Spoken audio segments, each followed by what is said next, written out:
అందరికీ యేసుక్రీస్తు వారి నామం పేట వందనాలు తెలియజేస్తున్నాను. ఈరోజు ఈ వాక్యం వింటున్న మీ అందరికీ దేవుని యొక్క దీవెనలు సమృద్ధిగా కలగాలని మనసారా దేవుని వేడుకుంటున్నాను. ప్రియమైన దేవుని బిడ్డలారా, చిన్న నిర్లక్ష్యం పెద్ద ప్రమాదం అనే ఈ అంశాన్ని మనం విందాం. ఈరోజు మన పాఠం ఏంటి చెప్పండి? నిర్లక్ష్యం చిన్నదే కానీ ప్రమాదం మాత్రం పెద్దదే. చిన్న నిర్లక్ష్యం పెద్ద ప్రమాదం ఈరోజు మన అంశం. వస్తుందా తల్లి? వాడి దాంట్లో చూడు. ప్రియమైన దేవుని బిడ్డలారా, అనేక సందర్భాల్లో ఈ విషయాన్ని మీరు అర్థం చేసుకోవడానికి నేను కొన్ని లోక సంబంధమైన ఉదాహరణలు చెప్పాలని ఆశపడుతూ ఉన్నాను. అవేంటంటే, చాలామంది సెల్ ఫోన్ మాట్లాడుతూ డ్రైవ్ చేస్తూ ఉంటారు. సెల్ ఫోన్లో మాట్లాడుతూ ఏం చేస్తారమ్మా? వాయిస్ బాస్న సెల్ ఫోన్లో మాట్లాడుతూ డ్రైవ్ చేస్తారు. అలా డ్రైవ్ చేస్తున్నప్పుడు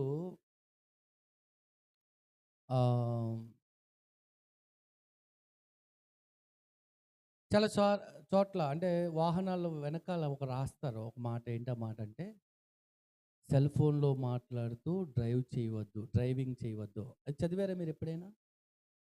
సెల్ ఫోన్లో మాట్లాడితే ఏం చేయొద్దటండి?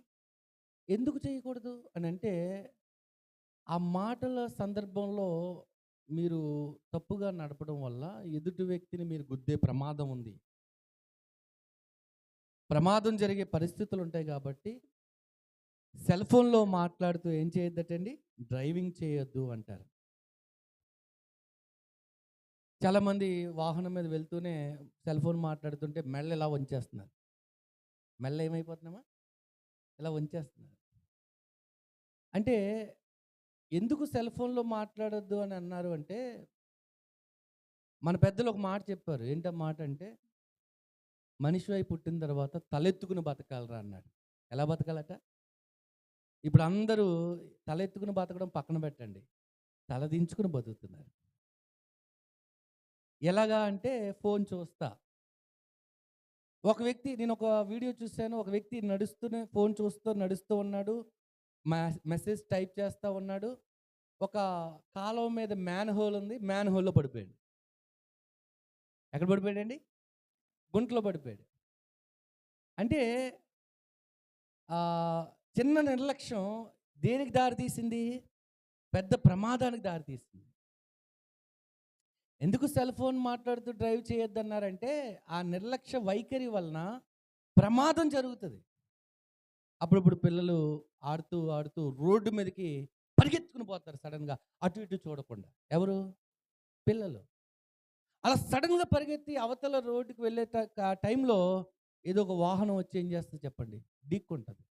మనం ఏం చేస్తామంటే, ఆ వాహనదారుడు తప్పు అని వాడిని దెబ్బలాడతాం, వాడితో గొడవ దిగుతాం. ఆ పిల్లలు రోడ్డు మీద ఆడుకుంటున్న క్రమంలో తల్లిదండ్రులుగా పెద్దవారు ఏం చేయాలి? చేయి పట్టి నడిపించాలి. ఎందుకంటే వారు దిక్కులు చూస్తూ అటు ఇటు చూడకుండా ఏ వాహనం వస్తుంది, ఇటువైపు ఏమొస్తుంది, ఇటువైపు ఏమొస్తుందని చూస్తారా? పిల్లలకి అంత జ్ఞానం ఉంటుందండి? ఉండదు. కనుక తుర్రుమని పరిగెడతారు.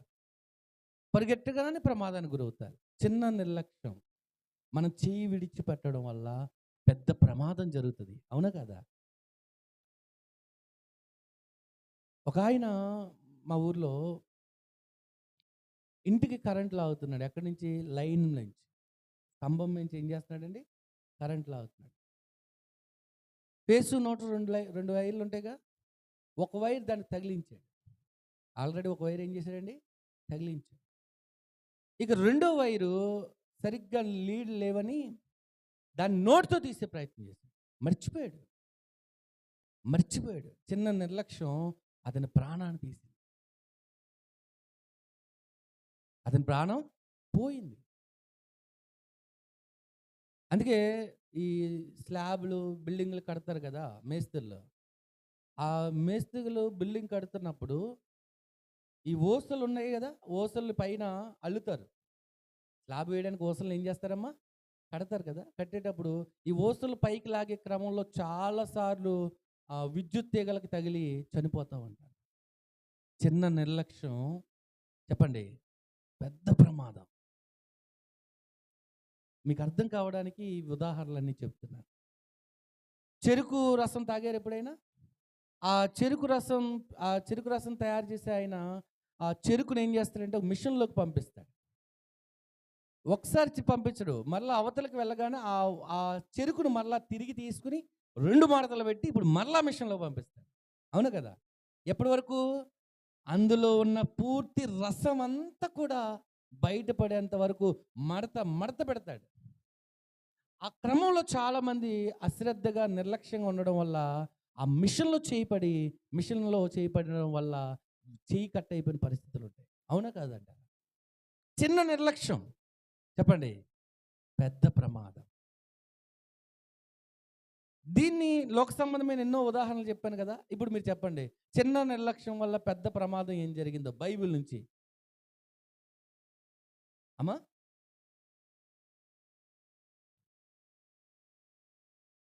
ఆహ్, పౌలు గారు వాక్యం చెప్తున్నప్పుడు కిటికీలో కూర్చుండి వెరీ గుడ్ మంచిదే. మంచి ఉదాహరణ. కిటికీలో కూర్చున్నాడు నిద్రమత్తులోకి వెళ్ళిపోయాడు పడిపోయాడు. రైట్. లోతు భార్య ఉంది చూసారా? ఎవరు? లోతు భార్య. దేవుని దూతలు చెప్పిన మాట ఏంటంటే నువ్వు వెనుతిరిగి చూడవద్దు. ఏం చూడొద్దు? వెనుతిరిగి చూడవద్దు. చూస్తే ఏమైంది?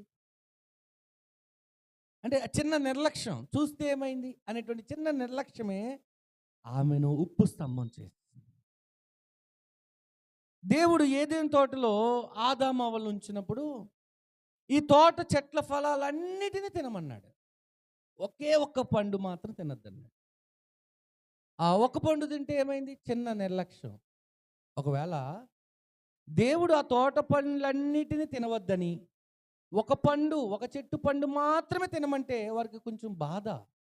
ఏంటి ప్రభువా చుట్టూ ఇన్ని రకాల పండ్లు పెట్టుకుని మమ్మల్ని ఏం చేయమన్నావు? ఒక్క పండే తినమన్నావు, ఒక చెట్టు పండే తినమన్నావు. మాకు చాలా కష్టంగా ఉంది. ఉదయం అది తిని, మధ్యాహ్నం అది తిని, రాత్రి అది తినాలంటే చాలా ఇబ్బందిగా ఉందని పక్కనున్నటువంటి చెట్టు పండు తిన్నారా? కాదు కాదు. దేవుడు ఎన్నో పండ్లను ఇచ్చాడు. ఈ ఒక్క పండు తింటే ఏమైంది అనేటువంటి చిన్న నిర్లక్ష్యము ఏం జరిగిందో తెలుసా? వారు ఏదేను తోటలో నుంచి బయటికి నెట్టివేయబడ్డారు. వారు ఏదేను తోట నుంచి ఏమయ్యారమ్మా? అంతేనా? పురుషునికి దేవుడు శపిస్తే ఏమన్నాడంటే నీ ముఖపు చెమట కార్చుదువు అన్నాడు. ముఖపు చెమట కార్చి కారిస్తే తప్ప నీ కడుపు నిండదు అని చెప్పాడు. ఇక స్త్రీతో ఏమన్నాడంటే నీ ప్రసవ సమయంలో నీ నొప్పులు మరీ రెట్టింపు చేస్తున్నానన్నాడు. మరి రెట్టింపు చేస్తున్నానన్నాడు. ఎన్నో అగచాట్లు పడి ఎన్నో నొప్పులు పడి కంటుందండి తల్లి. ఎందుకు నొప్పులు అధికం చేశాడు దేవుడు అంటే దేవుడు వద్దన్న పని చేశారు వారు. చిన్న నిర్లక్ష్యము పెద్ద ప్రమాదం. కాబట్టి బైబిల్లో ఇలాంటి సందర్భాలు ఎన్నో మనం చూస్తూ ఉంటాం ప్రియమైన దేవుని బిడ్డలారా. అవునా? ఇలాంటి సందర్భాలు ఎన్నో మనం చూస్తూ ఉంటాం. చిన్న చిన్న నిర్లక్ష్యాల కారణంగా వారు పెద్ద ప్రమాదానికి గురైనటువంటి సందర్భాలు బైబిల్లో ఎన్నిటినో మనం చూస్తూ ఉంటాం. దేవుని యొక్క వాక్యం నుంచి ఒక చక్కటి సందర్భాన్ని మనం ఆలోచన చేద్దాం. రాజుల మొదటి గ్రంథం 13వ అధ్యాయానికి వెళ్దాం. రాజుల మొదటి గ్రంథము 13వ అధ్యాయము.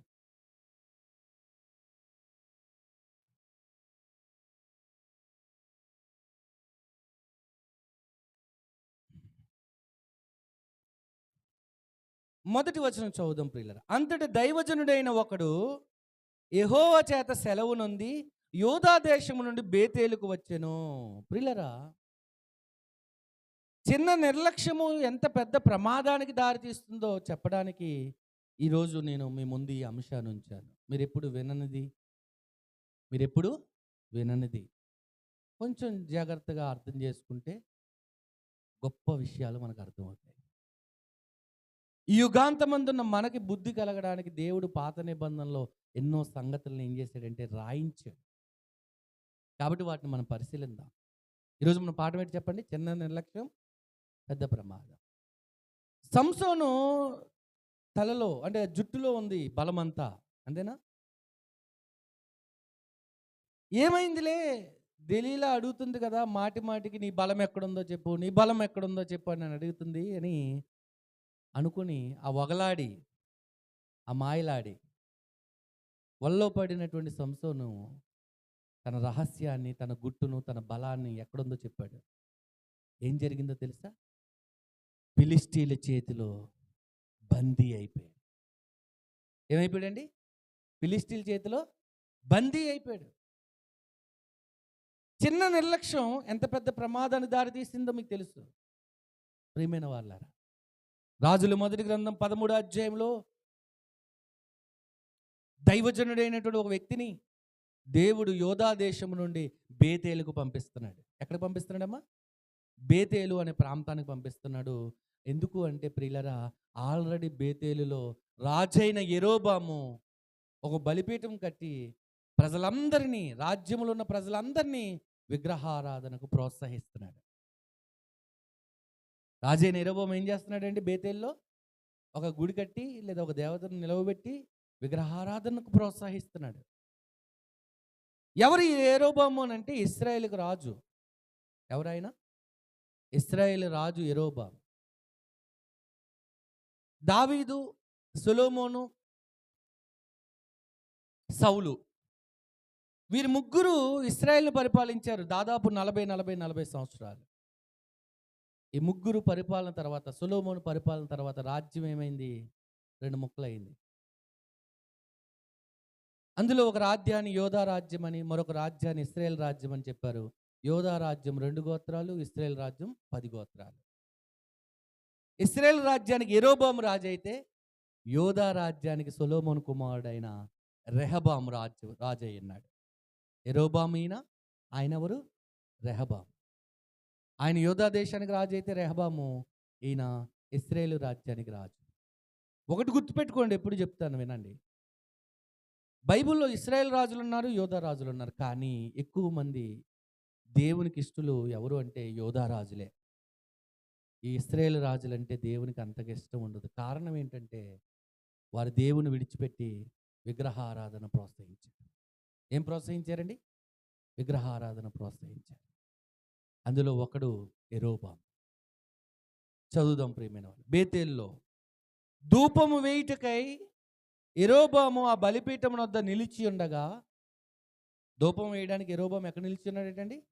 బలిపీఠం నిద్ర నిలిచి ఉండగా ఆ దైవజనుడు యెహోవా ఆజ్ఞ చేత బలిపీఠమునకు ఈ మాట ప్రకటన చేసెను. బలిపీఠమా, బలిపీఠమా, యెహోవా సెలవిచ్చినది ఏమనగా, దావీదు సంతతిలో ఓషియా అను ఒక శిశువు పుట్టును. నీ మీద ధూపం వేసిన ఉన్నత స్థలం యొక్క యాజకులను అతడు నీ మీద అర్పించును. అతడు మనుష్య శైల్యములను నీ మీద దహనము చేయును.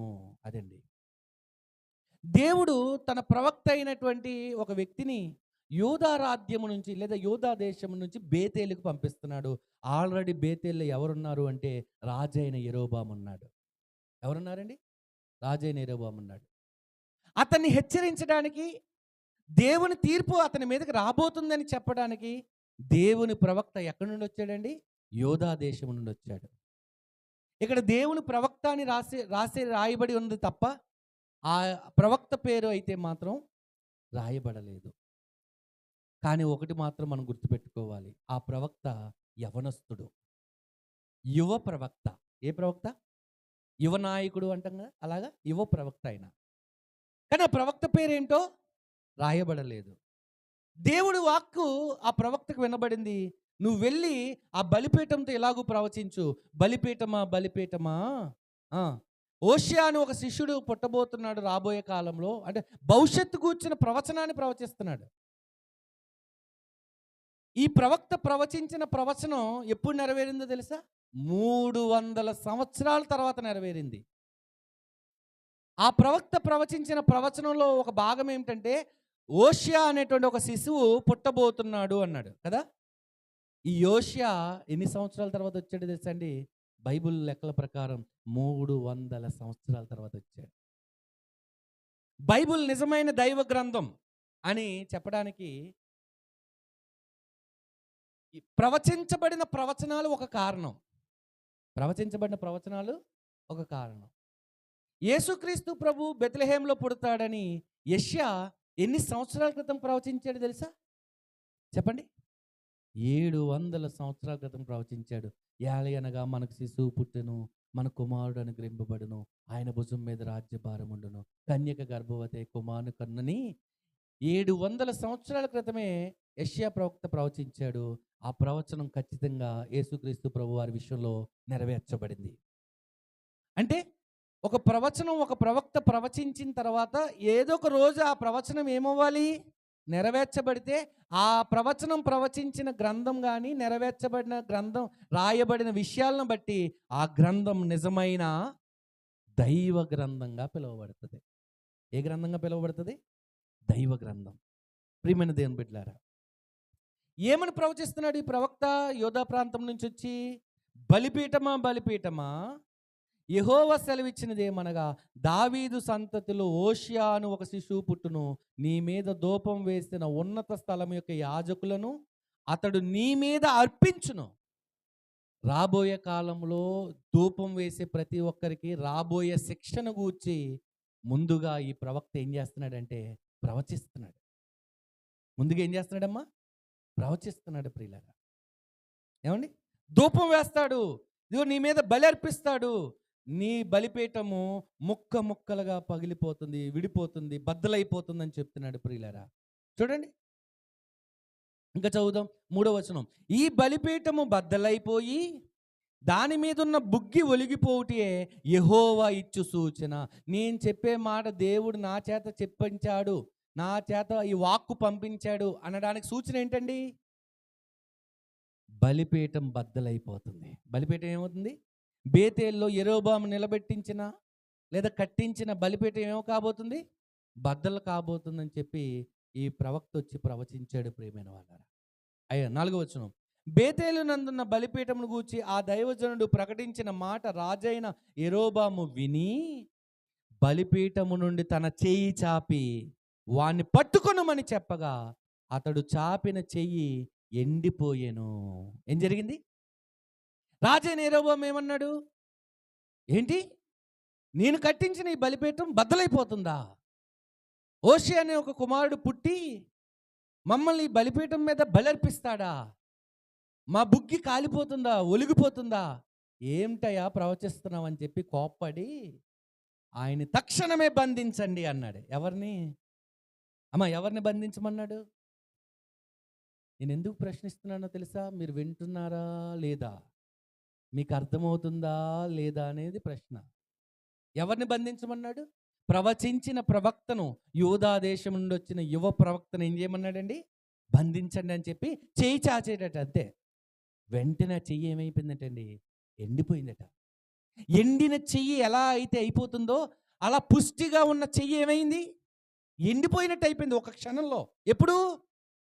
యెరోబాము నోటి వెంట ఒక మాట వచ్చింది, ఇదిగో ఆ బలిపీఠం బద్దలైపోతుందని ప్రవచిస్తున్నాడే ఆ ప్రవక్తను బంధించండి అన్నాడు. ఈ మాట అని తన చెయ్యి చాచగానే ఆ చెయ్యి ఎండిపోయిందట. ప్రియమైన వాళ్ళారా, ఏమైపోయింది? ఎండిపోయింది. చదువుదాం. దానిని వెనుకకు తీసుకుంటకు, దేన్ని? ఆ చేతిని వెనుకకు తీసుకుంటకు అతనికి శక్తి లేకపోయిను. ఇలా వెనక్కి ముడుద్దామంటే కుదరటం లేదట. ఎండిపోయిన తర్వాత, ఎండిన స్థితిలోకి వెళ్ళిపోయిన తర్వాత. 5వ వచనం. మరియు యెహోవా సెలవు ప్రకారం దైవజనుడు ఇచ్చిన సూచన చొప్పున బలిపీఠము బద్దలు కాగా బుగ్గి దాని మీద నుండి ఒలికిపోయెను. బుగ్గి దాని మీద ఏమైంది? ఒలికిపోయింది. అప్పుడు రాజు, నా చెయ్యి మునుపుటి వలె బాగుపడినట్లు నీ దేవుడైన యెహోవా సముఖమందు నా కొరకు వేడుకొనమని ఆ దైవజనుని బతిమలాడుకొనగా. అప్పుడు రాజు దారికి వచ్చాడు. దైవజనుడితో అంటున్నాడు, ఏమంటున్నాడంటే, అయ్యా బుద్ధి గడ్డి తిని, ఏం తిన్నాడు? బుద్ధి గడ్డి తిని ఇదిగో బంధించమని అన్నాను, నా చెయ్యి ఎండిపోయింది, పుష్టిగల నా చెయ్యి ఎండిపోయింది, వెనుకకు తీసుకుందామన్నా కుదరటం లేదు. కాబట్టి దయచేసి నా కోసం నీ దేవునికి వేడుకోవయ్యా, యెహోవాకు ప్రార్థన చేయవయ్యా అని ఎవరిని బతిమలాడుతున్నాడు? రాజైన యెరోబాము ఆ యూదా ప్రాంతం నుంచి వచ్చిన దైవజనుడు లేదా ప్రవక్తని బతిమలాడుతున్నాడు. అప్పుడు ఆ ప్రవక్త ఏం చేశాడు చూద్దాం. ఏమండి? అప్పుడు రాజు నా చెయ్యి మునుపటి వలె బాగుపడినట్లు నీ దేవుడైన యెహోవా సముఖమందు నా కొరకు వేడుకొనమని ఆ దైవజనుని బతిమాలుకొనగా దైవజనుడు యెహోవాను బతిమాలుకొనెను. ఎవరిని బతిమాలాడట? అంటే బతిమలాడడం అంటే ప్రార్థన చేశాడు. దైవజనుడు ఏం చేశాడమ్మా?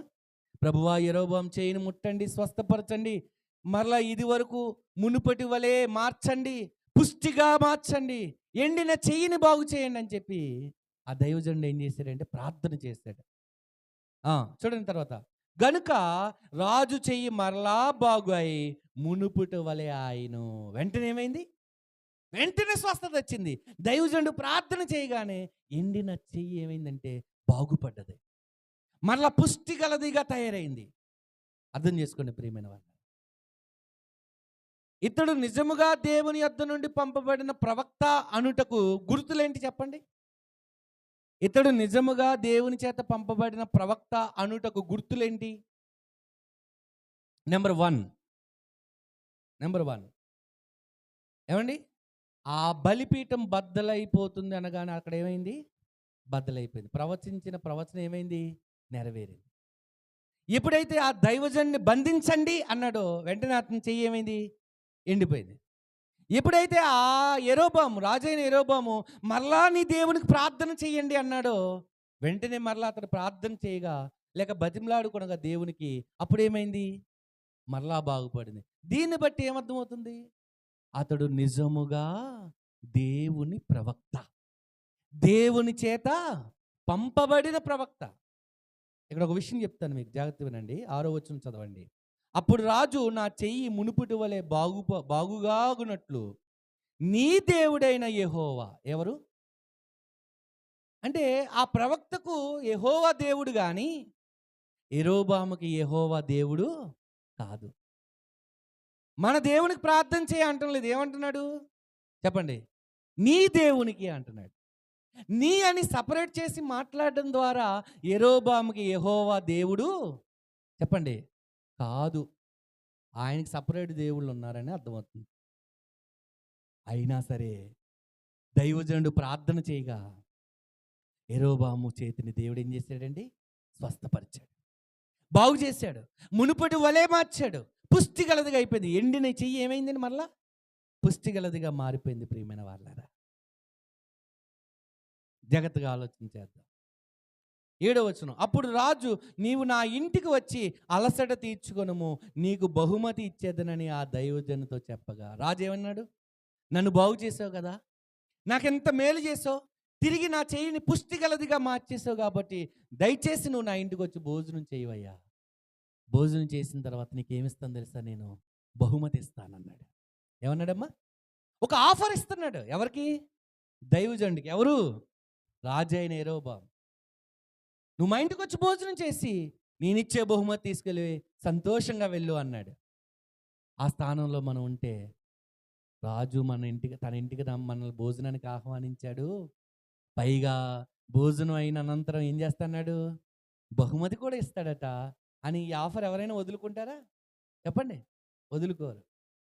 కానీ ఆ దైవజనుడు వదులుకున్నాడు. ఆ రాజు ఇంటికి వెళ్ళడానికి కానీ, ఆ ఇంటి భోజనం చేయడానికి కానీ, ఆ ఇంట్లో చేయి కడగడానికి కానీ ఇష్టపడలేదు. ఎందుకో తెలుసా? దేవుడు తన దైవజనుడైన ప్రవక్తను పంపించేటప్పుడే యోధా ప్రాంతం నుంచి ఒక మాట చెప్పి పంపించాడండి. ఏంటి ఆ మాట? 9వ వచనం చూద్దాం. 9వ వచనం చూద్దాం. అన్నపానములు పుచ్చుకొనవద్దనియు. నువ్వు వెళ్ళిన చోట ఏం పుచ్చుకొనవద్దు? బాగా వినండి. మీరు వెళ్ళిన చోట అన్నపానములు, బేతేలులో నువ్వు భోజనం చేయడానికి వీల్లేదు. చేసేవా? ఆ భోజనం ఎవరైతే పెట్టారో వారికి నువ్వేమవుతావు? రుణస్థుడు అవుతావు. ఏమవుతావండి? రుణస్థుడు అవుతావు. కనుక అక్కడ చేయి కడగద్దన్నాడు, భోజనం చేయొద్దన్నాడు. భోజనం చేయవద్దనియు. 2, నీ వచ్చిన మార్గమున తిరిగి పోవద్దనియు యెహోవా వాక్కు చేత నాకు సెలవాయినని రాజుతో అనెను. ఎవరితో అన్నాడట?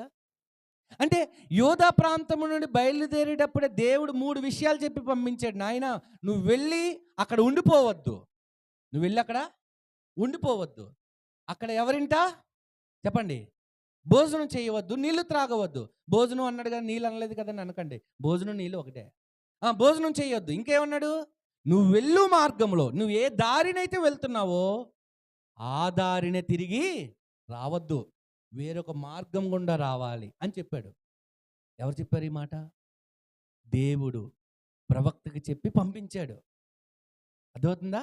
3 విషయాలు చెప్పండి. 1, నెంబర్ 1, అక్కడ నిలిచి ఉండొద్దు. 2, అన్నపానములు పుచ్చుకునవద్దు. 3, ఏ మార్గములో ఏ దారిలో నువ్వు వెళ్తున్నావో ఆ దారిలో తిరిగి రావద్దు అని దేవుడు నాతో చెప్పాడని రాజుతో అన్నాడట. 8వ వచనం చదువుదాం ఇప్పుడు మీకు అర్థం అవడం కోసం. 8వ వచనం, దైవజనుడు రాజుతో ఇట్లా, నేను నీ ఇంట్లో సగము నీవు నాకు ఇచ్చినను నీతో కూడా నేను లోపలికి రాను, ఈ స్థలమందు నేను అన్నపానములు పుచ్చుకొనను. ఎందుకన్నాడు ఈ మాట అంటే, దేవుడు అక్కడ కడగద్దన్నాడు, చెయ్యి కడగద్దన్నాడు కాబట్టి పుచ్చుకొనన్నాడు. ఇక్కడ వరకు పర్ఫెక్ట్గానే ఉన్నాడు. ఎవరు? దైవజనుడు. దేవుని యొక్క ఆజ్ఞకు లోబడి, దేవునికి విధేయుడై, దేవుడు చెప్పింది చెప్పినట్లు చేస్తున్నాడు. అంతేనా? రాజు ఆఫర్ ఇచ్చినా, తన ఇంటికి రమ్మని ఆహ్వానించినా, భోజనాన్ని పెడతానన్నా, లేదా గిఫ్ట్లు ఇస్తానన్నా, బహుమతులు ఇస్తానన్నా వద్దు అని సున్నితంగా ఏం చేశాడండి? తిరస్కరించాడు. సున్నితంగా తిరస్కరించాడు. తిరస్కరించడానికి గల కారణం ఏంటి చెప్పాడు? దేవుడు నన్ను వద్దన్నాడయ్యా, చెయ్యొద్దన్నాడయ్యా అని చెప్పాడు. 10వ వచనం చదువుదాం. 10, అంతటా అతడు తాను బేతేలునకు వచ్చిన మార్గమున వెళ్ళక మరి ఒక మార్గమున తిరిగిపోయెను. దేవుడు చెప్పింది చెప్పినట్లు చేస్తున్నాడు. ఎవరు? ఆ యువ ప్రవక్త, ఆ యవనస్తుడైన ప్రవక్త. దేవుడు ఏమన్నాడు? వెళ్ళిన మార్గమున తిరిగి రావద్దు, వేరొక మార్గంలో రమ్మన్నాడుగా, ఆ ప్రకారంగానే వెళ్ళిపోతున్నాడు తన ప్రాంతానికి. 11వ వచనం, బేతేలులో ప్రవక్తయగు ఒక ముసలివాడు కాపురం ఉండెను. ఈయనెవరు? ఈయన ఇంకో ప్రవక్త. ఈయన స్థానం ఏంటి చెప్తున్నాడు. ఏ ఊరు? ఈయనది బేతేలు. ఈ ముసలి ప్రవక్తది ఏ ఊరండి? బేతేలు. ఈ ముసలి ప్రవక్త పేరేంటో కూడా బైబిల్లో రాయబడలేదు. ఒక ప్రవక్త యువకుడు, యవనస్తుడు, అతనిది యోధా రాజ్యం, యోధా దేశం. ఈ ప్రవక్త ముసలివాడు, ఇతనిది బేతేలు. ఇప్పుడు చూద్దాం, బేతేల్లో ఉన్న వృద్ధ ప్రవక్త ఏం చేశాడు చదువుదాం. 11వ వచనం, బేతేల్లో ప్రవక్త యొక్క ఒక ముసలివాడు కాపురం ఉండెను. ఇతని కుమారులలో ఒకడు వచ్చి బేతేల్లో దైవజనుడు ఆ దినమున చేసిన క్రియలన్నిటినీ, అతడు రాజుతో పలికిన మాటలన్నిటినీ తమ తండ్రితో తెలియచెప్పగా. అది ఈ వృద్ధ ప్రవక్త అంటే ముసలి ప్రవక్త బేతేల్లో ఉన్నాడు. బేతేల్లో యువ ప్రవక్త వచ్చి చేసిన క్రియలన్నిటిని గూర్చి తండ్రితో చెప్పాడు. నాన్న, యోధా ప్రాంతం నుంచి ఒక దైవజనుడు వచ్చాడు, ఇదిగో త్వరలో బలిపీఠం బద్దలు కాబోతుంది అన్నాడు. ఇలా అన్నాడో లేదు, వెంటనే ఏమైంది? బద్దలైపోయింది. వెంటనే రాజు అయిన యెరోబామేమో అతను బంధించండి అన్నాడు. బంధించండి అనగానే, బంధించండి అని చెయ్యి చాపగానే ఆ చెయ్యి ఎండిపోయింది. మరలా రాజు అయినటువంటి యెరోబాము ప్రార్థన చేయమని బతిమలాడినప్పుడు ఆ యువ ప్రవక్త ప్రార్థించగానే మరలా ఎండిపోయిన చెయ్యి పుష్టిగలదిగా మారింది. ఇలా జరిగింది నాన్న అని చెప్పి వాళ్ళ కొడుకులు ఈ ముసలి ప్రవక్తతో వచ్చి ఏం చేశారండి? అక్కడ జరిగిన విషయాలన్నీ చెప్పారు. కొంతమంది ఏం చేస్తారు తెలుసా? అక్కడ జరిగింది ఒకటైతే చెప్పండి, అక్కడ జరిగింది ఒకటైతే ఇంకొంచెం ఎక్స్ట్రాగా ఇంకొంచెం కల్పించి చెప్తారు. మరి అదొక ఆనందం. జరిగింది జరిగినట్టు మక్కి దించాలి తప్ప ఎక్స్ట్రా చేసి ఏం చేయకూడదు, చెప్పకూడదు. అది పాపం. అది పెద్ద పాపం. దేవుడి చిత్తమైతే దాని గురించి వచ్చే వారం మాట్లాడుకుందాం మనం, సరేనా? రైట్, ఇప్పుడు చదువుదాం. ప్రియమైన దేవుని బిడ్డలారా, జరిగింది జరిగినట్టు చెప్పగానే ఆ వృద్ధ ప్రవక్త, ఆ ముసలి ప్రవక్త ఏం చేశాడు చదువుదాం. 12వ వచనం చదువుదాం. వారి తండ్రి అతడు ఏ మార్గమును వెళ్ళినని వారిని అడిగాను. ఆ వచ్చిన ప్రవక్త ఏ దారిని వెళ్ళిపోయాడు అని అడిగాడట. అంతటా అతని కుమారులు యోధా దేశంలో నుండి వచ్చిన దైవజనుడు ఏ మార్గమున వెళ్ళిపోయింది తెలిపిరి. ఇదిగో మేము చూసినప్పుడు ఈ దారి గుండా వెళ్ళడం మేము చూసామని ఆ నాన్నకు చెప్పారట. ఏమమ్మా? 13వ వచనం. అర్థమవుతుంది కదా నీ మాటలు? ఏమన్నా అర్థం కావట్లేదు ఎవరికైనా? విసుగుగా ఉందా? చికాకుగా ఉందా? చల్లచల్లగా కూల్గా ఉంది కదా వాతావరణం? వినండి. 13వ వచనం. పిమ్మట అతడు తన కుమారులను పిలిచి నా కొరకు గాడిదను గంతకట్టుడని చెప్పగా వారు అతని కొరకు గాడిద గంత కట్టిరి. అతడు దాని మీద ఎక్కి దైవజనుని కనుగొనవలనని పోయి మస్తకి వృక్షం కింద అతడు కూర్చుండగా చూచి యోధా దేశములో నుండి వచ్చిన దైవజనుడు నీవేనా అని అడుగగా అతడు నేనే అనెను. ఇలా మొత్తం మీద అరే అలాగెళ్ళాడా, అయితే నుండు అర్జెంటుగా నువ్వు గాడిద గంత కట్టి వాహనం సిద్ధం చేయి. ఆ రోజుల్లో వాహనం ఏంటండి? గాడిద. గాడిద మీదకి ఎక్కి కూర్చున్నాడు. ఎవరు? ముసలి ప్రవక్త. ఏ దారిని వెళ్ళారో కొడుకులు చెప్పారు కదా, ఆ దారిన వెంబడించడం మొదలెట్టాడు, వెతకడం మొదలుపెట్టాడు. ఒక మస్తకి వృక్షం కింద ఈ దైవజనుడు కాస్త అలసట తీసుకుంటున్నాడట, రెస్ట్ తీసుకుంటున్నాడట. అక్కడ ఆగి, అయ్యా యోధా దేశం నుంచి వచ్చిన దైవజనుడు నువ్వేనా అని అడిగాడు. అప్పుడు ఏమన్నాడు ఆయన? ఎస్ నేనేనయ్యా అని చెప్పాడు. తర్వాత అప్పుడు 15 వచనం, అప్పుడు అతడు నా ఇంటికి వచ్చి భోజనం చేయమనగా. మీకు ఒకటి అర్థమవుతుంది లేదో, మనం చూడండి, మన ఇంటికి ఎవరైనా బంధువులు వస్తే, చుట్టాలు వస్తే, మా ఇంటికి రండి, భోజనం చేయండి, ఏం తినండి, తాగండి అంటాం కదా. అలాగే అక్కడ కూడా అలవాటు అనుకుంటా బాగా. వచ్చిన ప్రతి వారు ఏమన్నారంటే చెప్పండి, రండి బాబు మా ఇంటికి వచ్చి భోజనం చేయండి అంటున్నాడు. ముసలి ప్రవక్త ఎవరిని పిలుస్తున్నాడు ఇప్పుడు? యవన ప్రవక్తను పిలుస్తున్నాడు, మా ఇంటికి వచ్చి భోజనం చేయండి అని. ఎందుకే ఇల్లు ఎక్కడ ఉంది? బేతేల్లో. ఎక్కడుంది? బేతేల్లో. అప్పుడు దేవుడు ఏమన్నాడు? బేతేల్లో ఆగద్దు, అక్కడ చేయి కడగద్దు. చెప్పండి, ఏ దారిని వెళ్ళావో ఆ దారిన రావద్దు. ఇదే కదా చెప్పాడు. మళ్ళీ వచ్చాడు ప్రవక్త, వృద్ధ ప్రవక్త, భోజనం చెయ్యి అని అడుగుతున్నాడు. అప్పుడు ఆయన ఏం జవాబు చెప్పాడు చూద్దాం. 16, అతడు నేను నీతో కూడా మరలి రాలేనయ్యా, సారీ క్షమించండి, నీ ఇంట ప్రవేశింపను, మరియు నీతో కలిసి స్థలమందు అన్నపానములు పుచ్చుకొనను. నువ్వు నా అచ్చట అన్నపానములు పుచ్చుకొనవద్దనియు, నువ్వు వచ్చిన మార్గమును పోవుటకు తిరగవద్దనియు యెహోవా వాక్కు చేత నాకు సెలవాయినని చెప్పాను. దేవుడు ఏం చెప్పాడు? ఆ చెప్పింది చెప్పినట్లు ఆ ముసలి ప్రవక్తకు ఈ యువ ప్రవక్త చెప్పాడు, నేను రాలేనయ్యా. చూడండి ఎలా సున్నితంగా తృణీకరిస్తున్నాడో. తను ఇచ్చినటువంటి ఆ ఆహ్వానాన్ని, అయ్యా నేను ఎందుకు రాలేను అంటే, నన్ను దేవుడు వెళ్ళొద్దన్నాడు, ఎక్కడ భోజనం చేయొద్దన్నాడు అని చెప్పాడు. అర్థమవుతుందన్నమాట. అమ్మ వింటున్నారా? అయితే ప్రియులరా, కొంతమంది ఆ సమాధానం కూడా ఎలా చెప్తారంటే, నేను రాను అంటాడు అంతే. అప్పుడు ఏమంటారు పక్క వాళ్ళు, ఇది పొగరెక్కువరా బాబు, ఎంత గేరగా సమాధానం చెప్తున్నాడు. సమాధానం ఎలా చెప్పాలి ఎదుటి వ్యక్తికి? చెప్పండి, సున్నితంగా ప్రేమగా చెప్పాలి. చెప్తున్నాడు చూడండి, నేను రాలేనయ్యా, నీ దగ్గర ఉండలేనయ్యా, నేను తినలేనయ్యా, నువ్వు పెట్టినా నాకు వద్దయ్యా. ఎందుకంటే దేవుడు వద్దన్నాడయ్యా. ఏమన్నాడు? రెండోసారి ఆఫర్ వచ్చిన దాన్ని ఏం చేశాడండి యువ ప్రవక్త? తిరస్కరించాడు. ఎందుకు? దేవుని మాటకు లోబడ్డాడు. అంతేనా? ఇక్కడ దాకా ఎవరికి లోబడ్డాడండి? దేవుని మాటకు లోబడ్డాడు. 18వ వచనం చదువుదాం త్వరగా. అందుకతడు నేను నీ వంటి ప్రవక్తనే, నేనేం పరాయోని కాదయ్యా, నాది మీ జాతే, మీ ప్రవక్తనే, మీలాంటి ప్రవక్తనే, నేను మీలాంటి సేవకునే, మీలాంటి దైవజనుని అంటున్నాడు. మేమేమో అంటరాని వారు అనుకుంటున్నామేమో, మా ఇంటికి రానంటున్నావు, నేను నీలాంటి ప్రవక్తనే అన్నాడు. కాకపోతే నువ్వు యవనంలో ఉన్నావు, చెప్పండి, నేను ముసలివాడిని అయినా, అంతే తేడా నీకు నాకు, ఇద్దరు సేమ్ టు సేమ్ అంటున్నాడు. అమ్మా విన్నాం. నేను నీ వంటి ప్రవక్తనే, మరియు దేవదూత ఒకడు యెహోవా చేత సెలవు పొంది అన్నపానములు పుచ్చుకుంటకే అతన్ని నీ ఇంటికి తోడుకు రమ్మని నాతో చెప్పినని అతనితో అబద్ధమాడగా. ఏం చేశాడండి ఇప్పుడు?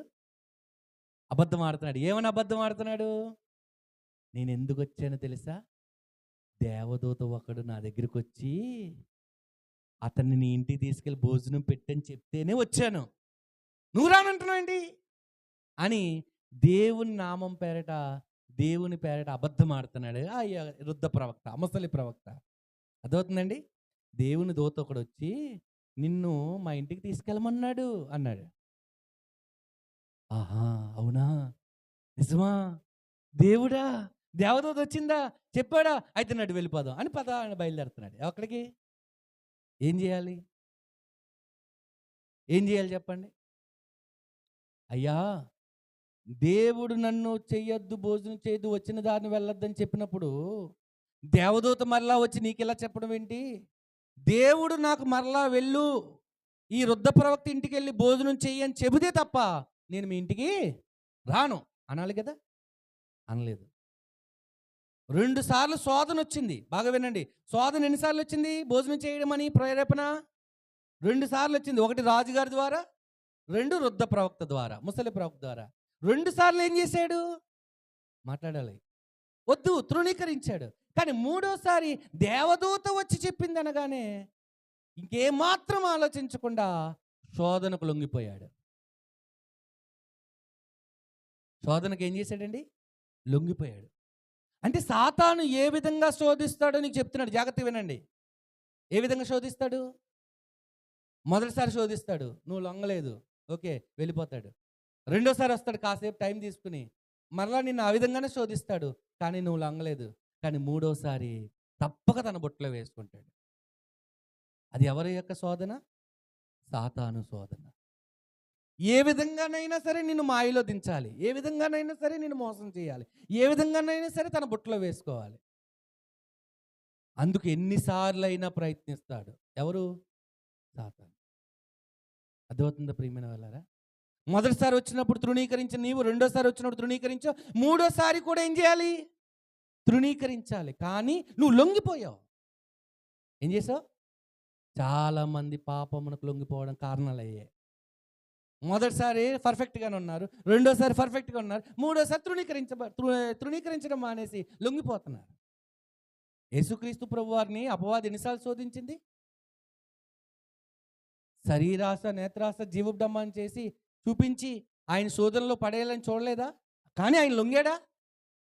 మత్తయి సువార్త 4వ అధ్యాయంలో రొట్టె తినమన్నాడు, రాళ్ళను రొట్టెలుగా చేసుకోమన్నాడు, కొండ మీద తీసుకెళ్ళాడు, ఆ రాజ్యాలన్నీ చూపించాడు, దేవాలయపు శిఖరం మీద తీసుకెళ్ళాడు, అక్కడిని దూకమన్నాడు. ఎన్ని శోధనలు వచ్చాయి ఇప్పుడు? మూడు శోధనల్లో ఏ శోధనకైనా లొంగిపోయాడా ఆయన? చెప్పండి. మరి మూడో శోధనకి యువ ప్రవక్త ఏం చేస్తున్నాడు? లొంగిపోతున్నాడు, వెళ్ళిపోతున్నాడు అతనితో కలిసి. ఇక్కడ ఒక మాటను మీకు జ్ఞాపకం చేస్తాను. చాలా సందర్భాల్లో మనం కూడా అలాగే లొంగిపోతున్నాం. గలతీయులకు రాసిన పత్రిక 1వ అధ్యాయం 6వ వచనంలో ఏమన్నాడు? చదువుదాం ఒకసారి. గలతీయులకు రాసిన పత్రిక 1వ అధ్యాయం 6వ వచనం. క్రీస్తు కృపను బట్టి మిమ్మల్ని పిలిచిన వాని గుణాతిశయములను, అంతేనా? మిమ్మల్ని పిలిచిన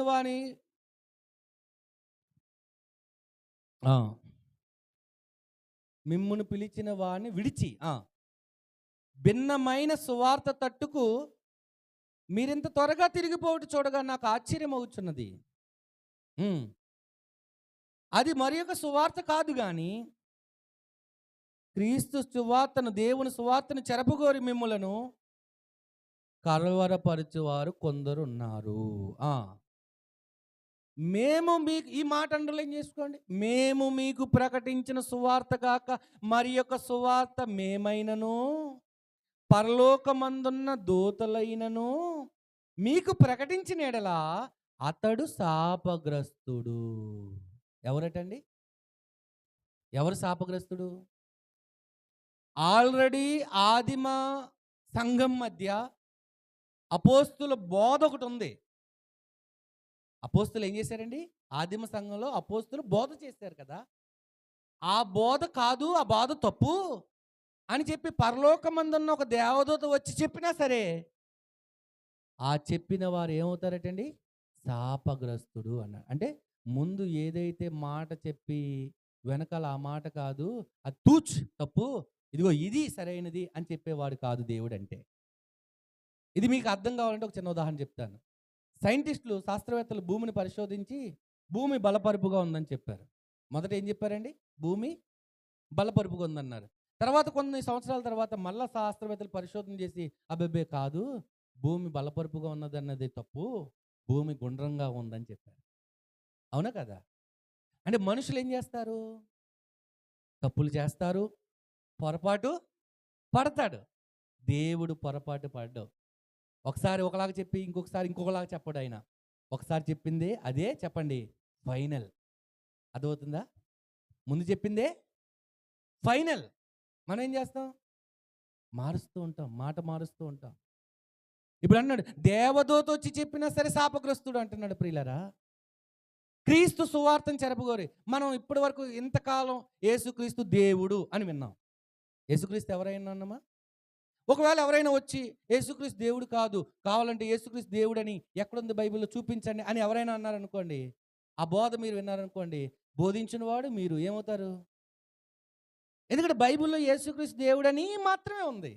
కాదని ఎవరైనా బోధిస్తే వాడు ఏమవుతాడండి? శాపగ్రస్తుడు. బైబిల్లో తండ్రి, కుమార, పరిశుద్ధాత్మ ముగ్గురు ఒకటి కాదు, ముగ్గురు వేరు వేరు అని ఉంది బైబిల్లో. లేదు తండ్రి కుమారుడు, కుమారుడే పరిశుద్ధాత్మ అని ఎవరైనా బోధించారనుకోండి, అప్పుడు వారు ఏమవుతారు? శాపగ్రస్తుడు. ఆ బోధ విన్న మీరేమవుతారు? మీరేమైనా ఆశీర్వదించబడతారా? చెప్పండి. మీరు శాపగ్రస్తులే అవుతారు. కనుక అందరూ బైబిల్ పట్టుకుని బోధిస్తున్నా అన్ని బోధలు వినడానికి వీల్లేదు. ఎందుకంటే శాపగ్రస్తులు అయ్యే పరిస్థితులు ఉంటాయి. అర్థమవుతుందా? జాగ్రత్తగా వినండి. చూద్దాం, చదువుదాం త్వరగా. మొదటి రాజుల గ్రంథం ఎక్కడున్నాం తల్లి? 13వ అధ్యాయము. మర్చిపోయారా? 13వ అధ్యాయము 20వ వచనం చదువుదాం. వారు భోజనం చేయుచుండగా 19 చదువుదామా? అతడు తిరిగి అతనితో కూడా మరలిపోయి అతని ఇంట అన్నపానములు పుచ్చుకొనెను. వారు భోజనం చేయుచుండగా అతని వెనుకకు తోడుకుని వచ్చిన ఆ ప్రవక్తకు యెహోవా వాక్కు ప్రత్యక్షమై, ముసలి ప్రవక్తకు దేవుని వాక్కు ప్రత్యక్షమైను. అంతటా అతడు యోధా దేశం నుండి వచ్చిన దైవజనుని పిలిచి, యెహోవా ఎలాగూ సెలవిచ్చుచున్నాడు, నీ దేవుడైన యెహోవా నీకు ఆజ్ఞాపించిన దాన్ని గైకొనక. ఏం చేయలేదు నువ్వు? దేవుడు ఆజ్ఞాపించిన దాన్ని నువ్వు గైకొనలేదు. 2 సార్లు గైకొన్నావు, కానీ 3వసారి శోధన వచ్చేసరికి ఏం చేస్తావంటే లొంగిపోయావు. గైకొనక పోయిన కారణాన్ని బట్టి ఆయన సెలవిచ్చిన నోటి మాట మీద తిరగబడి నువ్వు వెనుకకు వచ్చి నీవు అచ్చట అన్నపానములు పుచ్చుకొనవలదని ఆయన సెలవిచ్చిన స్థలమున భోజనం చేసి ఉన్నావు గనుక నీ కళేబరములు నీ పితరుల సమాధిలోనికి రాకపోవునని ఎలుగెత్తి చెప్పెను. అది అంటే నీ అంత్యక్రియలు సరిగ్గా జరగవు. నువ్వు నీ పితరుల యొద్ద సమాధిలో చేర్చబడవు. నీ కళేబరం మరలా నీ స్థానానికి, నీ ఉన్న ప్రాంతానికి చేరదు అని దేవుడు ఒక శాపాన్ని ఇచ్చేసాడు, ఒక శిక్షణ ఇచ్చేసాడు. ఎవరికి? యువ ప్రవక్తకి. నేను ఈ 13వ అధ్యాయం చదువుతున్నప్పుడు ఒకటే బాధ వేసింది. ఏంటో బాధ అంటే, దేవా యువ ప్రవక్త, వృద్ధ ప్రవక్త అన్నావు కానీ ఆ పేర్లు చెప్పొచ్చు కదయ్యా, ఎందుకయ్యా చెప్పలేదు అనిపించింది. ఆ పేర్లు చెప్తే బాగుండు అనిపించింది. గుర్తుపట్టడానికి, గుర్తించుకోవడానికి అవకాశం ఉంటుంది కదా అని నా ఉద్దేశం. సరే చదువుదాం. 22 ఆయన సెలవిచ్చిన 23 అంతటా వారు అన్నపానములు పుచ్చుకున్న తర్వాత అచ్చట ప్రవక్త తాను వెనుకకు తోడుకు వచ్చిన ఆ ప్రవక్తకు గాడిద మీద గంత కట్టించెను. భోజనం అయిపోయింది, అయ్యా నీ దారి నువ్వు వెళ్ళు అన్నాడు. నీ దారి నువ్వు వెళ్ళన్నాడు. గాడిదనిచ్చాడు, గాడిదకి గంత కట్టాడు. యువ ప్రవక్త బయలుదేరాడు. మార్గంలో ఏం జరిగిందో చూద్దాం. 24 అతడు బయలుదేరి మార్గమున పోవుచుండగా ఒక సింహం అతనికి ఎదురుపడి అతన్ని చంపెను. యువ ప్రవక్తను ఏం చేసిందండి? సింహం చంపేసింది. చంపబడ్డాడు దేవుని సేవకుడు, నిజమైన దేవుని ప్రవక్త చనిపోయాడు. ప్రియులారా, ఎవరి చేతికి ఎవరికి బలి అయిపోయాడు? సింహానికి బలి అయిపోయాడు. చదువుదాం. అతని కళేబరం మార్గమందు పడి ఉండగా గాడిద దాని దగ్గర నిలిచి ఉండెను, సింహము శవము దగ్గర నిలిచి ఉండెను. అది ఏం జరిగిందటండి? సింహము ఆ యువ ప్రవక్తని చంపిందే కానీ మాంసం అంతా తినేయలేదు, రక్తమంతా తాగేలేదు, చంపేసి వదిలిపెట్టేసింది అంతే. బాగా వినాలి, ఆ శవం దగ్గరే నిలబడిపోయిందట. ఎవరు? సింహం. ఆ సింహము చంపడానికి ముందు ఈ ప్రవక్త దేని మీద బయలుదేరాడు? వాహనం ఏంటి? గాడిద. ఆ గాడిదను కూడా సింహం ఏం చేయలేదట. ఏమంటే సింహానికి గాడి దొరికితే ఊరుకుంటుందా? సింహానికి ఒక మనిషి బ్రతికొండగా దొరికితే ఊరుకుంటుందా? చంపిందే కానీ ఏం చేయలేదట. ప్రియమైన వాళ్ళు, ఎవరో దారిని వెళ్ళిపోయిన దానయ్య చూస్తూ ఆ విషయాన్ని మళ్ళా ఈ ప్రవక్తకి తీసుకొచ్చి చెప్పాడు. వృద్ధ ప్రవక్త, ముసలి ప్రవక్తకి చెప్పాడు. చదువుదాం 25వ వచనం. కొందరు మనుషులు ఆ చోటుకు వచ్చి శవమును మార్గమందు పడి ఉండుటయు సింహము శవం దగ్గర నిలిచి ఉండి చూచి ఆ ముసలి ప్రవక్త కాపురమున్న పట్టణమునకు వచ్చి ఆ వర్తమానమును తెలియచేసిరి. 26 మార్గములో నుండి అతను తోడుకుని వచ్చిన ఆ ప్రవక్త ఆ వర్తమానం విన్నప్పుడు యెహోవా మాట ఆలకింపక తిరగబడిన దైవజనుడు ఇతడే. యెహోవా మాట ఆలకించకుండా తిరగబడిన దైవజనుడు ఇతడే. యెహోవా సింహమును అతనికి అప్పగించి ఉన్నాడు.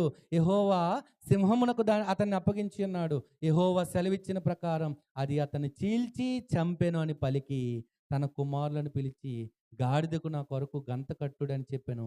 వారు అతని కొరకు గంత కట్టినప్పుడు అతడు పోయి అతని శవము మార్గమందు పడియుండుటయు, గాడిదయు సింహమును శవము దగ్గర నిలిచిండుటయు, సింహము గాడిదను చీల్చివేయక శవము తినక యుండుటయు చూచి. ఏం చూశాడట వెళ్ళినప్పుడు? ఈ ముసలి ప్రవక్త ఏం చూశాడండి? గాడిదలాగా ఉంది. అలా నిలబడిపోయి స్టన్ అయిపోయి నిలబడిపోయింది. సింహం ఏమో చంపింది కానీ ఏం తినలేదు శవాన్ని. అలాగని గాడిదని కూడా చీల్చలేదు. ఇదంతా చూస్తున్నాడు. అలా స్టన్ అయిపోయి నిలబడిపోయినటువంటి ఆ సింహాన్ని చూశాడు, శవాన్ని చూశాడు. ఆ శవాన్ని గాడిద మీదకి ఎక్కించుకున్నాడు. తిరిగి తీసుకెళ్ళిపోతున్నాడు. ఏడుస్తున్నాడు ఆ శవం ముందు కూర్చుండి. ఎవరు? ఈ ముసలి ప్రవక్త. చూద్దాం తర్వాత ఏం జరిగిందో. 29 దైవజనుని శవం ఎత్తి గాడిద మీద వేసుకుని తిరిగి వచ్చాను. ఈ ప్రకారం ఆ ముసలి ప్రవక్త అంగలార్చుటకును సమాధిలో శవమును పెట్టుటకు పట్టణమునకు వచ్చాను. ఎక్కడికి వచ్చాడండి? పట్టణానికి వచ్చాడు. ఏడుస్తున్నాడు. శవం ముందు నిలబడి ఏం చేస్తున్నాడండి? ఏడుస్తున్నాడు. దీనంతటికి కారణం ఎవరు? అతడి సింహానికి బలైపోవడానికి కారణం ఎవరు? చెప్పండి ఎవరు? ముసలి ప్రవక్త. దారి తప్పించాడు, మోసం చేశాడు, దేవుని పేట అబద్ధం ఆడాడు. దేవదూత వచ్చి చెప్పింది నేను భోజనానికి తీసుకెళ్ళమన్నాడు. అదంతా నిజమా? కాదు, అబద్ధం. అందుకు శిక్ష పడితే ఎవరికి పడాలి? చెప్పండి, ఎవరికి పడాలి? మీరు చదివినట్టు బైబిల్ చదవను నేను. మీరు చదివినట్టు బైబిల్ చదవను నేను. మీరు ఎవరు చదివినట్టు చదవకూడదు బైబిల్. ఎలా చదవాలి చూడండి, వినండి. ఇప్పుడు అసలు అబద్ధమాడి తనను దారి తప్పించింది, మోసం చేసింది, తన ఇంటికి భోజనం తీసుకెళ్ళింది ఎవరు? వృద్ధ ప్రవక్త. అయితే శిక్ష ఎవరికి రావాలి? ముసలి ప్రవక్త రావాలి. కానీ ఎవరికి వచ్చింది? నిజ ప్రవక్తకు వచ్చింది. అవునా? అవునా? రాజ్యములో పూజలను ప్రేరేపించి, విగ్రహారాధన ప్రోత్సహించి, దేవతను నిలబెట్టి బేతేల్లో ఒక స్థావరాన్ని ఏర్పాటు చేసిన యెరోబామేమో చనిపోయాడా? దేవుని చేత శిక్షించబడ్డాడా అంటే అతడు బాగానే ఉన్నాడు. ప్రస్తుతం అతడు ఎలా ఉన్నాడండి? బాగానే ఉన్నాడు. అతనికి ఏ శిక్ష రాలేదు. కానీ ఎవరికి వచ్చింది? యవ్వన ప్రవక్తకు వచ్చింది.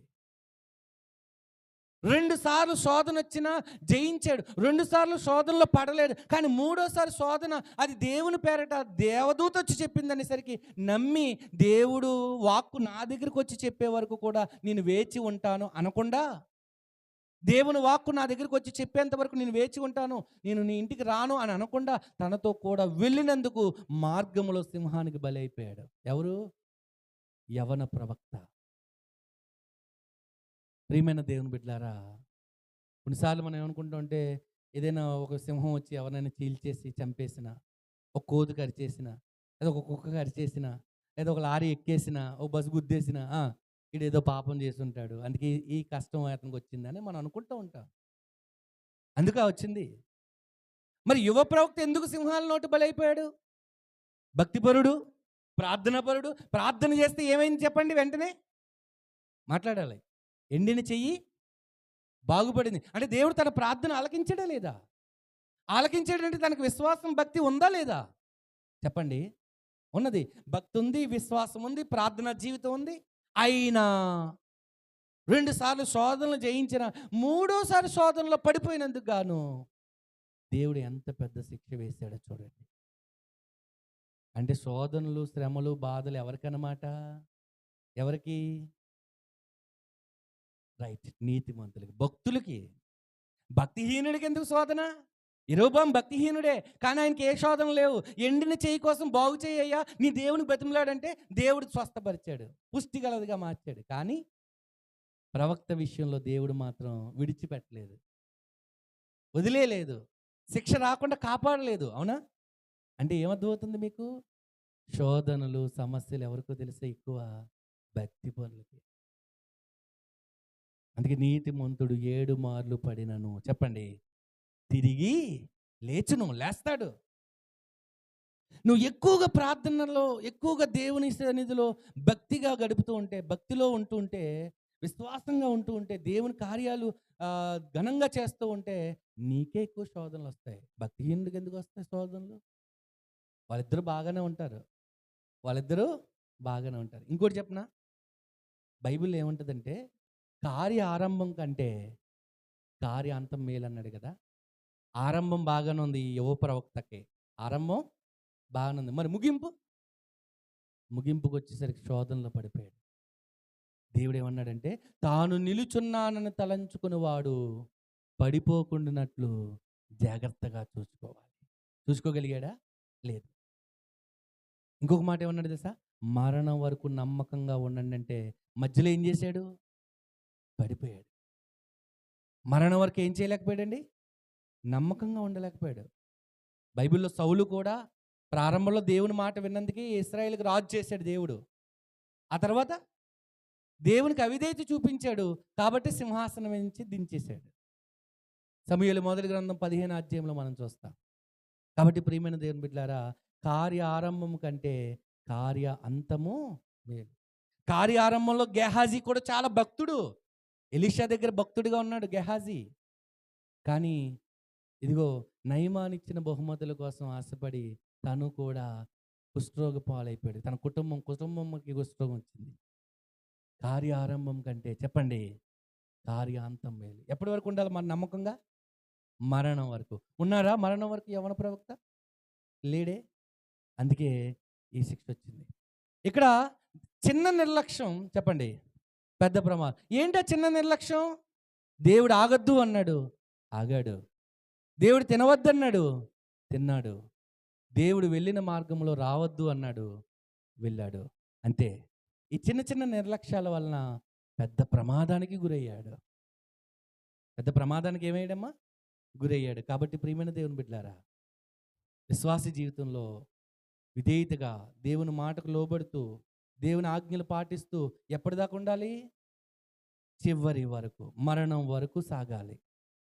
మరణం వరకు సాగాలి. మధ్యలో ఎన్నో శోధనలు వస్తాయి, ఎన్నో సమస్యలు వస్తాయి, ఎన్నో కష్టాలు వస్తాయి. దేవుని విడిచిపెట్టి వెళ్ళిపోవాల్సిన పరిస్థితులు వస్తాయి. అయినా నువ్వు దేవుని విడిచిపెట్టకూడదు. లోకంలో కలిసిపోవాలనిపించేంత స్థితిలోకి వెళ్ళిపోతావు.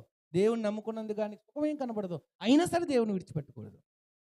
అంతం వరకు నువ్వు నమ్మకంగా ఉన్నావా? అయితే దేవుడు నేను తప్పక దీవిస్తాడు. ఏమండి, యేసుక్రీస్తు ఏ పాపం చేశాడని సిలువెక్కాడండి? చెప్పండి, ఆయన ఏ పాపం చేశాడు? ఆయన ఎందుకు యవన కాలంలో 33 సంవత్సరాలకి చనిపోవాల్సి వచ్చింది? అర్ధాంతరంగా పూర్తి సంవత్సరాలు గడపకుండా పూర్తి ఆయుష్కాలం గడిపాడండి ఆయన. జీవితంలో ఏ సుఖాలు అనుభవించాడు ఆయన? ఎందుకు అంటే నీ పాపాలు నా పాపాల కొరకు ఆయన ఏం చేశారు? ఆయన బలైపోయాడు. కాబట్టి ఆయన మరణం వరకు ఎలాగైతే నమ్మకంగా జీవించారో అలాగే మనం కూడా ప్రభువు వలె మరణం వరకు ఎలా ఉండాలి? నమ్మకంగా ఉండాలి. ప్రార్థన చేసుకుందాం. చిన్న చిన్న నిర్లక్ష్యాల వలన పెద్ద పెద్ద ప్రమాదాలకి మనం గురి కాకుండా మనల్ని మనం కాపాడుకుందాం. దేవుడు మన వెనుకల్లో ఈ మాటలు దీవించునుగాక. ప్రార్థన. పరిశుద్ధుడు అయిన మా కన్న తండ్రి, జీవాధిపతి అయిన దేవానికి స్తుతులు స్తోత్రాలు చెల్లిస్తూ ఉన్నాం. ఇగో తండ్రి, మమ్మల్ని అందరినీ కాచి కాపాడి ఈ పునరుద్ధాన దినమందు నీ బిడ్డలుగా మీ వాక్యాన్ని విత్తడానికి, నేర్చుకోవడానికి, తెలుసుకోవడానికి ఇచ్చిన గొప్ప ధన్యతను బట్టి నీకు వందనాలు. వినుటకు వేగిరపడివాడును, మాట్లాడుటకు నిదానించువాడనై ఉండాలని నీ వాక్యం సెలవిస్తుంది ప్రభువా. కాగా వినుట వల్ల విశ్వాసం కలుగునన్న నీ వాక్య సత్యాన్ని బట్టి నీ బిడ్డలందరి జీవితాల్లో ఆ ఆ యొక్క ప్రభువా సత్యాన్ని విన్న నీ బిడ్డలందరూ కూడా విశ్వాసంలో బలాభివృద్ధి పొంది తండ్రి, విశ్వాసంలో వారు తండ్రి ముందుకు సాగిపోయే భాగ్యాన్ని దయచేయండి. భక్తి జీవితంలో మరణం వరకు నమ్మకంగా తన భక్తిని, విశ్వాసాన్ని కాపాడుకోవడానికి శ్రద్ధ కలిగిన వారే కొనసాగడానికి సహాయం చేయండి. ప్రభు అయిన యేసుక్రీస్తు వారి నామం పెట్టి ప్రార్థన మీకు సమర్పించి వేడుకొనుచున్నాం తండ్రి. ఆమేన్. అందరికీ వందనాలు.